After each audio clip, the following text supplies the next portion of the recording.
उत्तर प्रदेश के बिजनौर ज़िले में एक गांव लगता है हाजीपुर, और मैं बात कर रहा हूं पिछले साल यानी कि 2023 की।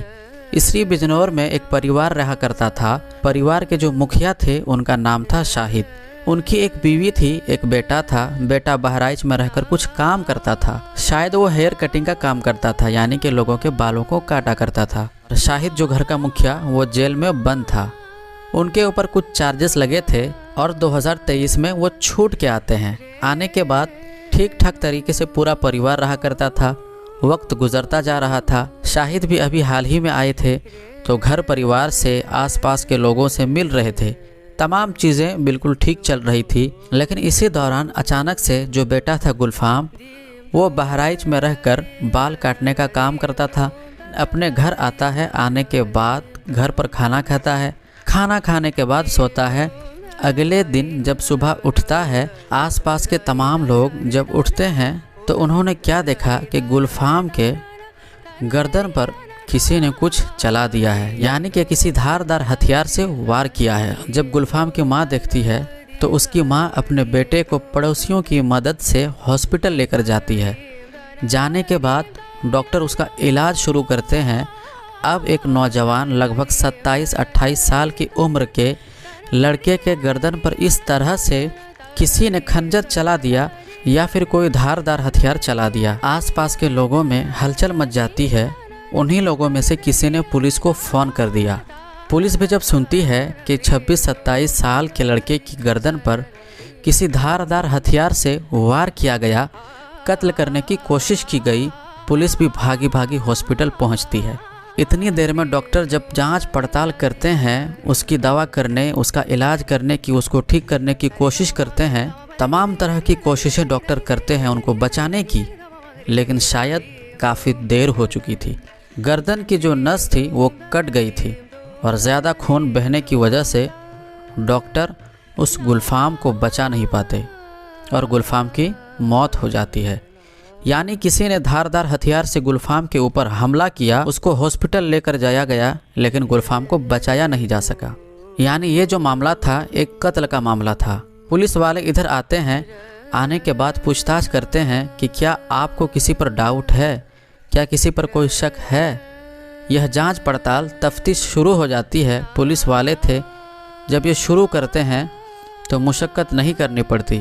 जो महिला थी यानी जो गुलफाम की माँ थी, उसने सीधे सीधे कहा कि मुझे किसी और पर नहीं, अपने पति गुलफाम के फादर पर ही डाउट है। अब पुलिस वाले जब यह सुनते हैं, सुनने के बाद सुन के आखिर एक बाप अपने बेटे को मार देगा, यह महिला क्या बोल रही है। लेकिन ज़्यादा सोचने या फिर ज़्यादा विचार करने की ज़रूरत है, क्योंकि इतनी तमाम चीज़ें हो गई। गुलफाम के गर्दन पर खंजर चल गया, उसका कत्ल हो गया, और कायदे से एक बाप अगर ऐसी खबर सुनेगा तो सारे काम छोड़ के आ जाएगा।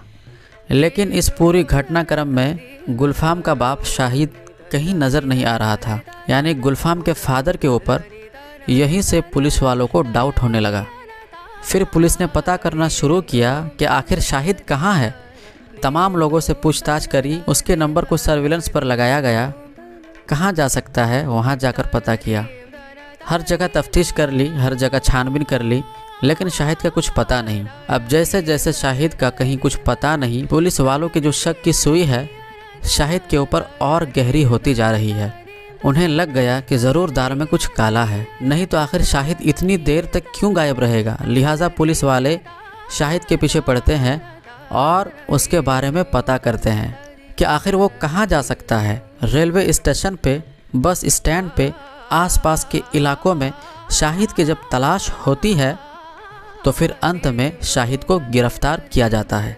गिरफ्तार करने के बाद उससे पूछताछ होती है कि क्या तुम अनजान थे इस मामले में, जो कि पुलिस वाले शायद कहीं ना कहीं जो इंसानियत उनके अंदर जिंदा थी, इस वजह से चाह रहे थे कि अगर शाहिद कह दे कि मैं अनजान था तो यहाँ पर एक रिश्ते का कत्ल होने से बच जाएगा। क्योंकि एक बाप अपने बेटे को मारे, ये शायद अभी हमारे हिंदुस्तान में बहुत कम होता है। बहरहाल जब शाहिद से पूछताछ हुई और उसका जो पास्ट बैकग्राउंड था वो खंगाला गया, तो ये दोनों चीज़ें सीधा इशारा करती है कि इस कत्ल में किसी और का नहीं, शाहिद का ही हाथ था। शुरुआती पूछताछ में शाहिद इधर उधर की बातें घुमाता रहा, लेकिन जब उसे तबीयत से इत्मीनान से पुलिस वालों ने पूछा तो फिर अपना इकबाल जुर्म कबूल करता है और एक ऐसी कहानी सुनाता है जिसे सुनने के बाद पुलिस वालों के भी पैरों तले ज़मीन खिसक जाती है। दरअसल इस कहानी की जो असल शुरुआत होती है वो कई साल पहले होती है। शाहिद अपनी आदत से मजबूर था। शादी उसकी हुई थी, लेकिन इसके बावजूद उसके जीवन में ना कोई सुधार था, ना ही वो एक अच्छा इंसान बन पाया, ना एक अच्छा पति बन पाया, ना एक अच्छा पिता बन पाया। आए दिन यह लड़ाई झगड़ा करता, आए दिन तमाम लोगों से मारपीट करता, शराब पी के आता, अपनी बीवी को मारता पीटता। बहरहाल यह तमाम चीज़ जब चल रही थी तो जैसे तैसे करके जो बेटा था गुलफाम, वो भी अपने आप को संभालने की कोशिश कर रहा था। जो बीवी थी वो भी अपने आप को संभालने की कोशिश कर रही थी। घर परिवार अपनी गृहस्थी ज़िंदगी आगे बढ़ा रही थी। लेकिन इसी दौरान एक घटना घटती है। दरअसल 3 कत्ल हो जाते हैं और जब ये 3 कत्ल होते हैं और पुलिस वाले जांच पड़ताल करते हैं तो पता चलता है कि यह तीनों कत्ल किसी और ने नहीं, शाहिद ने ही की है। अब जिसने 3 कत्ल किया हो फ़ौरन उसको गिरफ़्तार किया गया। गिरफ़्तार करने के बाद फिर इससे पूछताछ की गई तो फिर इसने वजह बताई। कहा कि सामने वाली पार्टी से मेरा झगड़ा हुआ था, बात विवाद तक पहुंच गई, लिहाजा मैंने कत्ल कर दिया। पुलिस वालों ने भी तमाम सबूत इकट्ठा किए। तमाम सबूत इकट्ठा करने के बाद इसके खिलाफ चार्जशीट बनाई और इसको ले जाकर कोर्ट में पेश किया। अब शाहिद को जब कोर्ट में पेश किया गया तो कोर्ट ने पूरे मामले की सुनवाई की और इस दौरान इसे जेल कर दिया गया कि अब तुमने 3 कत्ल किया है तो तुम अपनी ज़िंदगी अब जेल में ही आराम से गुजारना। शाहिद तो जेल चला गया, लेकिन इधर घर में बीवी अकेले और बेटा अकेले। घर की ज़िंदगी, घर की जिम्मेदारी संभालने के लिए जो गुलफाम था वो भी चला जाता है बहराइच। बहराइच जाने के बाद वहाँ पर एक हेयर कटिंग सैलून में जॉब करने लगता है। ठीक ठाक उससे पैसा मिलने लगा जिससे कि वो अपने घर का खर्चा चलाता है। यह तमाम चीज़ें इधर गुलफाम करता रहा, लेकिन इस दौरान एक और चीज़ हुई। दरअसल गुलफाम वापस आता और माँ की भी उम्र ज़्यादा नहीं थी। इस दौरान दोनों माँ बेटे एक दूसरे के करीब आ जाते हैं और करीब आने के बाद एक दूसरे के साथ ऐसा कुछ कर देते हैं जो संसार के सबसे पवित्र रिश्ते को कलंकित कर देती है। यानी कि घर पर कोई जब रोक टोक करने वाला नहीं था, कोई रेख देख करने वाला नहीं था, तो इस बारे में किसी को खबर ही नहीं थी। हम जो कि उसकी माँ होती है एक दूसरे के साथ फिजिकल हो जाते हैं, यानी कि संबंध बनाते हैं। कहीं ना कहीं जो शाहिद की पत्नी के जीवन में जो अधूरापन था उसको दूर करने के लिए वह संसार के सबसे घटिया रास्ता चुनती है। अब वक्त के साथ साथ इन दोनों के यह रिश्ते लोगों को भी पता चलने लगा। धीरे धीरे कई बार ऐसा हुआ कि आसपास के लोग घर में आते तो माँ बेटे को ऐसे आपत्तिजनक हालत में देखते जिसकी कल्पना उन्होंने की ही नहीं थी। एक आदमी से दूसरे आदमी तक खबर गई, दूसरे आदमी से तीसरे आदमी तक खबर गई। देखते देखते कई लोगों तक यह जानकारी पहुंच गई कि गुलफाम अपनी ही मां के साथ नाजायज़ संबंध में है। बहरहाल किसी ने कुछ कहा नहीं, गुलफाम भी इस रिश्ते को आगे बढ़ाता रहा।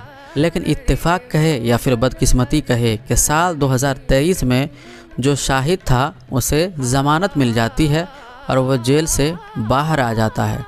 अब जेल से बाहर आया, आने के बाद तमाम लोगों से मिलने जुलने लगा, तमाम लोगों से बातचीत करने लगा। तो बातचीत करने के इसी दौरान किसी ने उसके कान में खबर भी डाल दी कि तुम्हारे पीठ पीछे तो यह तमाम चीज़ें हो गई।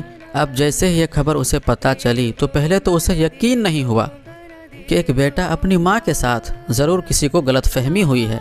लेकिन लगातार जब कई लोगों ने कहना शुरू किया और लगातार यह बातें होती चली तो कहीं ना कहीं उसे डाउट हो गया। अब जब डाउट हुआ तो उसने नज़र रखनी शुरू की और जब नज़र रखनी शुरू की तो फिर उसने कई ऐसी चीज़ें देखी जिसे देखने के बाद उसे लग गया कि ज़रूर दाल में कुछ काला है। यूं ही हवा नहीं उड़ी इस बात की। फिर क्या था, सबसे पहले अपनी बीवी से इस बारे में पूछता है। बीवी मना कर देती है। इसी बात को लेकर दोनों पति पत्नी के भी तकरार होने लगे। आए दिन लड़ाई होने लगी। नाराज़ होकर जो बीवी थी वो मायके चली गई। बीवी इधर मायके चली गई, इधर जो गुलफाम था वो बहराइच में था। तो आखिर शाहिद का गुस्सा शांत कैसे हो। वह लगातार गांव के तंज कसों में और लगातार जो तमाम लोग ऐसे ताने दे रहे थे कि तुम्हारी बीवी ऐसा कर रही है, तो कहीं ना कहीं वो भी परेशान था। परेशान होने की वजह से फिर उसने सोचा कि क्यों ना आज इस जड़ को ही ख़त्म कर दूं। उसके बाद उसने प्लान बनाया। प्लान के तहत सबसे पहले उसने गुलफाम को बुलाया और कहा कि आओ, काफ़ी टाइम हो गया, तुमने घर का दाना नहीं खाया। गुलफाम भी अपने फादर की यह बात जब सुनता है, सुनने के बाद वापस आता है और वापस आने के बाद जैसे ही रात को ये लोग खाना खाकर सोते हैं, अगले दिन सुबह सुबह इसी बात को लेकर गुलफाम से वो बहस करता है और कहता है कि तुम इतने गिर गए कि अपनी ही माँ के साथ ये गलत हरकत करने लगे। बहरहाल गुलफाम ने क्या कहा क्या नहीं कहा अब वो तो किसी को पता नहीं, लेकिन इसी गुस्से में एक 3 कत्ल करने वाला आदमी चौथा कत्ल कर देता है और यह कत्ल अपने ही बेटे का करता है। अब यह पूरी कहानी जब पुलिस वाले सुनते हैं, सुनने के बाद एक बार के लिए उनके पैरों तले ज़मीन खिसक जाती है कि आखिर एक बाप अपने बेटे को मार देता है और एक बेटा अपनी ही माँ के साथ सो जाता है। तो कायदे से आज के टाइम में कोई भी ऐसा रिश्ता नहीं जिसमें आप जितना गंदा सोच सकते हैं उससे ज़्यादा गंदगी घुस सकती है, क्योंकि मुझे लगता है, यहाँ तक मेरा विश्वास है कि शायद आपको भी यकीन नहीं हो रहा होगा कि एक बेटा अपनी माँ के साथ ऐसा कैसे कर सकता है, लेकिन वास्तव में ऐसा हो गया। जो कहानी आज हम आप लोगों को सुना रहे हैं, ये सच्ची घटना हमें दिखा रही है कि कलयुग अपने चरम सीमा पे है। फिलहाल यह थी पूरी कहानी। तो कहानी सुनाने का मकसद है अपने आप को सावधान रखें और अपना और अपने घर वालों का ख्याल रखें। मिलते हैं किसी और वीडियो में।